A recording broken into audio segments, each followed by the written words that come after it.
Hi friends, Bigg Boss season 9 பற்றி பார்த்துட்ருக்கோம். எப்போவுமே வாட்டர்மெலன் திவாகரும் பாரும் ரொம்ப க்ளோஸாக அண்ணன் தங்கச்சியாக இருப்பாங்க. இன்றைக்கி நான் அவங்களுக்குள்ள ஒரு பெரிய சண்டை ஒன்று போயிட்டுருக்கு. எதனாலன்னு பார்த்தீங்கன்னா, பார்வதி சொல்கிறது தான் திவாகர் கேட்கணும்னு நினைக்கிறாங்க. பாரு வந்து யாரெல்லாம் ரிஜெக்ட் பண்ண சொல்கிறாங்களோ அவங்கள தான் திவாகர் பண்ணணும்னு நினைக்கிறாங்க. எஃப்ஜேயும் ஆதிரையும் பண்ண சொன்னாங்க. அதே மாதிரியே திவாகர் பண்ணிட்டாங்க. எஃப்ஜே ஜூஸ் பாட்டிலுக்கும் ஆதிரை ஜூஸ் பாட்டிலுக்கும் ரிஜெக்ட் கொடுத்துட்டாங்க.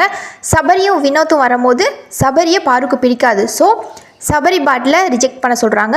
திவாகர் என்ன பண்ணுறாங்கன்னா, சபரி ஜூஸ் பாட்டிலுக்கு அப்ரூவ் கொடுத்துட்டு வினோத் ஜூஸ் பாட்டில் ரிஜெக்ட் கொடுக்குறாங்க. அதனால பாருக்கு செம்மையாக கோவம் வந்துடுது. நான் சொல்கிறத நீ கேட்கவே மாட்டேன், உனக்கு ஃபேவராக இருக்கவங்களுக்கு தான் நீ கொடுக்குற.